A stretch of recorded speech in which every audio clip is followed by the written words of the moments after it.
மக்களாட்சி என்ற சொல்லோட பொருள் என்ன? மக்களோட ஆட்சி, மக்கள் நடத்தக்கூடிய ஆட்சி தான் மக்களாட்சி. மக்களாட்சி என்பது என்ன மாதிரியான வகைன்னு பாத்தீங்கன்னா அரசாங்க வகைதான். மக்களாட்சி அடிக்கோடிட்டு காட்டும் கொள்கை எதுனா மக்களோட ஆட்சியை தான் மக்களாட்சி மெயினா சொல்லுது.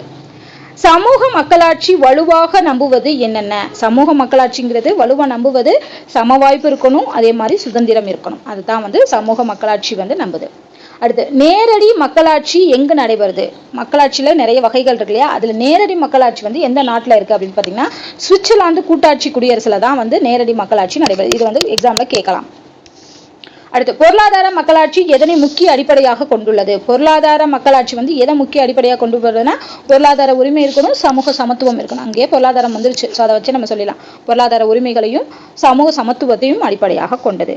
தீவிர முன்னேற்றவாத மக்களாட்சியை முன்மொழிந்த முன்னோடி அரசியல் சிந்தனையாளர் யாரு? தீவிரவாத முன்னேற்றவாத மக்களாட்சியை சொன்னவர் யாருன்னு பாத்தீங்கன்னா MN ராய் அவர்கள்.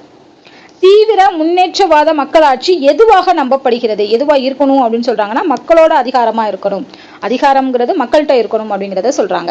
அடுத்து, பாதுகாப்பு மக்களாட்சி எதனை அடிப்படையாக கொண்டுள்ளது? பாதுகாப்பு மக்களாட்சி என்பது சமூக பாதுகாப்பை தான் அடிப்படையாக கொண்டுள்ளது.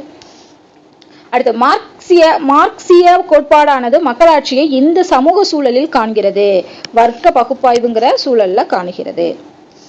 அடுத்து, மக்களாட்சியின் எந்த கோட்பாடு முதலாளித்துவத்தின் வீழ்ச்சியை ஆதரித்து சமூகத்தின் புரட்சிகர மாற்றத்திற்கு அறைகூவல் விடுத்தது?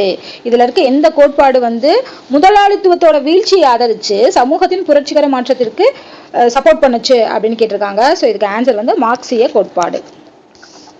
அடுத்து, பன்மைத்துவ அரசாங்கத்தின் மூலம் எதை ஏற்படுத்தி குறிப்பிட்ட நலன்களை பாதுகாக்கிறது? சோ எதை ஏற்படுத்துறாங்க? பன்மைத்துவ அரசாங்கத்தின் மூலமா போட்டி சமநிலையை ஏற்படுத்துறாங்க.